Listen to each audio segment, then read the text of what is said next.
This video will present a screening examination of the cranial nerves. Begin with a general inspection of the head and neck and look for symmetry of the creases in the forehead, the position of the eyelids, the position of the eyes, the size of the pupils, the nasolabial folds, the corners of the mouth, and the contours of the neck. To test cranial nerve 1, examine the sense of smell. Ask the patient to close their eyes and block off one nostril. Bring a familiar substance such as coffee towards the patient's nose and ask them if they can smell and identify the substance.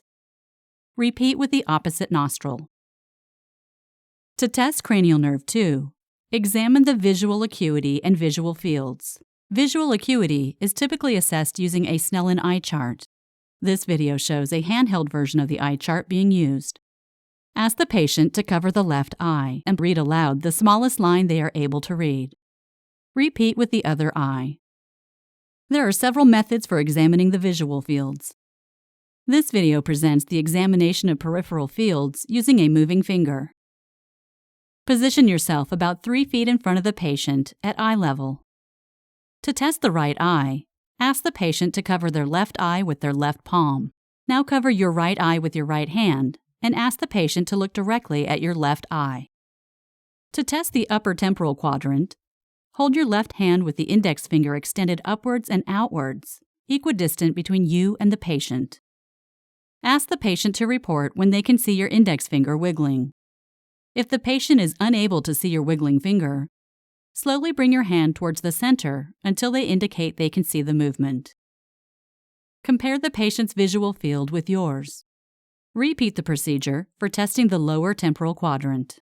Now, cover your right eye with your left hand and perform the procedure for the upper nasal quadrant, and finally the lower nasal quadrant. Test the patient's left eye by checking the upper temporal quadrant, the lower temporal quadrant, the upper nasal quadrant, and finally the lower nasal quadrant. To test cranial nerves 2 and 3, examine the direct light reflex, the consensual light reflex, and the accommodation convergence reflex. Dim the lights and ask the patient to look at a point on the wall behind you. Place one hand vertically along the patient's nose to confine the light to one eye. To test for the direct light reflex, shine a bright light into the right eye and observe for pupillary constriction in that eye.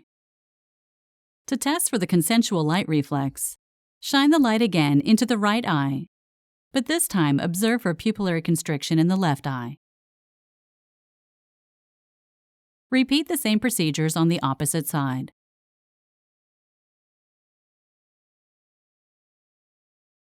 To test for the accommodation convergence reflex, hold your finger approximately 6 inches in front of the patient's face.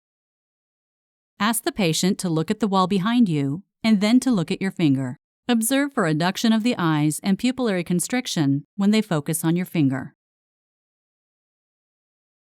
To test cranial nerves 3, 4, and 6, check the movement of the eyes. Hold your index finger approximately 2 feet in front of the patient's face. Ask the patient to watch the movement of your finger without moving their head and report any loss of focus or double vision. Draw an H pattern with your finger and observe the smoothness and range of the patient's eye movements.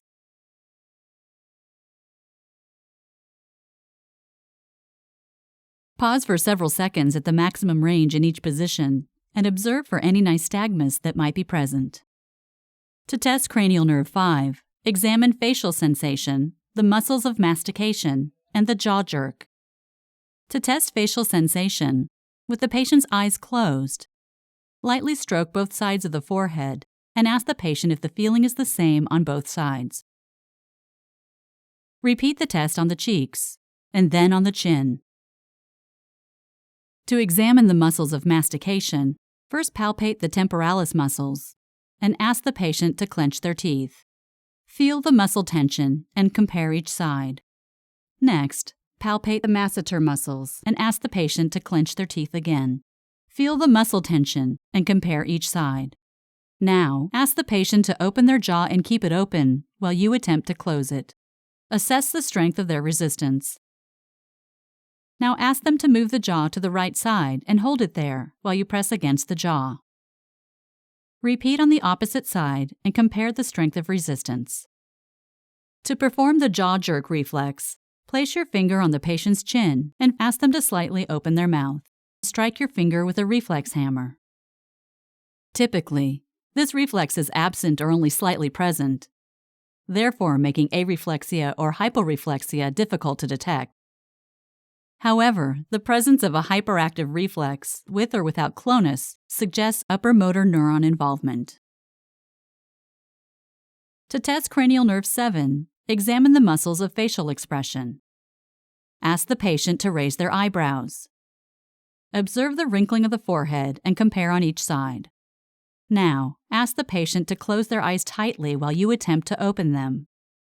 Compare the strength of their resistance on each side. Ask the patient to smile and show their teeth. Observe for symmetry. Finally, ask the patient to blow out their cheeks and maintain this while you apply pressure on both cheeks.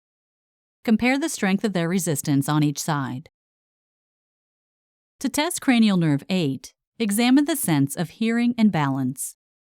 To test the sense of hearing, with the patient's eyes closed, ask them to indicate in which ear they can hear your fingers rubbing together. Test each ear separately. Another test for cranial nerve 8 is to check for balance. Ask the patient to first stand with their feet together. Now, ask them to walk across the floor, and then turn, and walk back. To test cranial nerves 9 and 10, check for the mobility of the soft palate and examine the patient's ability to swallow and cough. Ask the patient to open their mouth wide.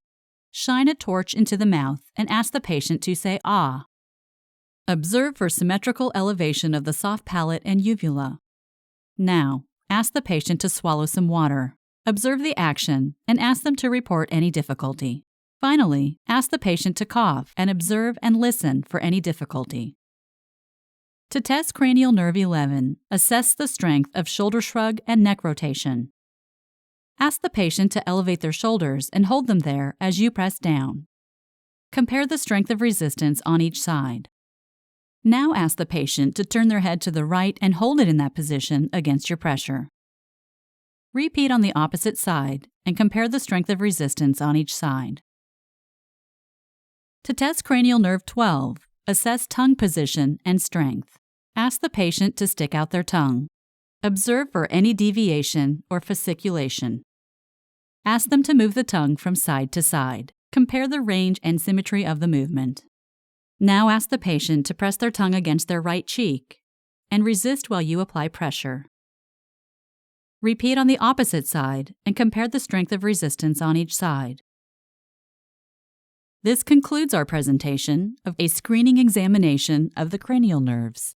If the case history or examination findings suggest any abnormality, a more thorough examination should be performed, including ophthalmoscopy, assessment of the sense of taste, visual inattention, and the use of Ishihara color charts and an Amsler grid.